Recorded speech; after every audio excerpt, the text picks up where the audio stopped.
পশ্চিমবঙ্গের কলকাতা ভিত্তিক সংবাদ মাধ্যম এই সময়কে দীর্ঘ সাক্ষাৎকার দিয়েছেন ভারতে আশ্রয় নেওয়া সাবেক প্রধানমন্ত্রী ও আওয়ামী লীগের সভানেত্রী শেখ হাসিনা। তিনি গণভবন ছেড়ে যাওয়া পদত্যাগ থেকে বর্তমান সরকারের মূল্যায়ন, নিজের ও দলের ভবিষ্যৎ পরিকল্পনা নিয়ে খোলামেলা আলোচনা করেছেন। মঙ্গলবার দেওয়া সেই সাক্ষাৎকারের প্রথম পর্ব প্রকাশ করেছে সংবাদ মাধ্যমটি।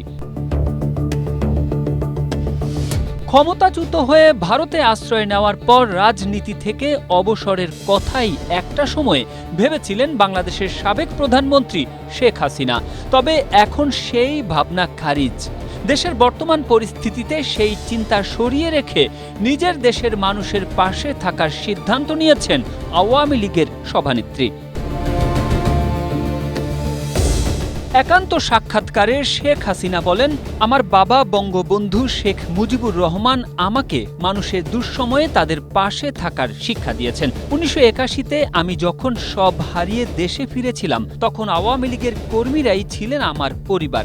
আজ সেই নেতাকর্মীরা নির্যাতিত, আমার দেশের জনগণের জীবন আজ বিপর্যস্ত। আমি কিভাবে তাদের ছেড়ে বিশ্রামে যাই?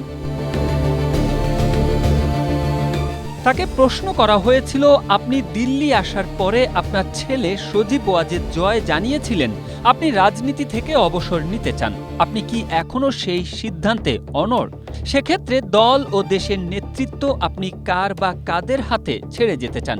এই প্রশ্নের লিখিত উত্তরে আওয়ামী লীগ সভানেত্রী শেখ হাসিনা বলেন, জয়ের বক্তব্য আমার দীর্ঘদিনের ব্যক্তিগত অনুভূতির সঙ্গে সম্পর্কিত। মানুষ সারা জীবন একই দায়িত্বে থাকে না। আমিও বহুবার বলেছি, নতুন নেতৃত্ব আসুক, তরুণরা দায়িত্ব নিক। আওয়ামী লীগের বিগত 2 কাউন্সিলেও আমি নতুন নেতৃত্বের কথা বলেছি। ব্যক্তিগতভাবে আমার আর কিছুই চাওয়ার নেই। তাহলে এই ভাবনার বদল কেন? এমন প্রশ্নের জবাবে সাবেক প্রধানমন্ত্রী বলেন, আজ বাংলাদেশের পরিস্থিতি স্বাভাবিক নয়। গণতন্ত্র আক্রান্ত। আওয়ামী লীগের কার্যক্রম বন্ধ করার আইন করা হয়েছে। আমার নেতাকর্মীরা কারাগারে, অনেকে ঘর ছাড়া। সংখ্যালঘুরা আতঙ্কে রয়েছেন। নিরীহ শিশুরা টিকার অভাবে মারা যাচ্ছে।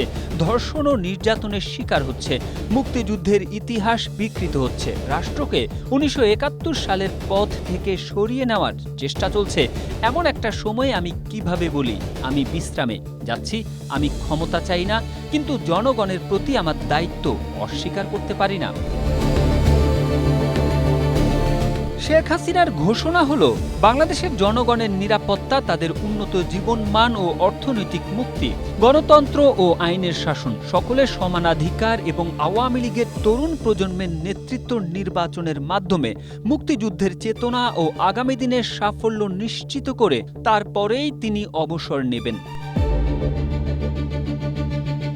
Tarique Ahmed, Asia post.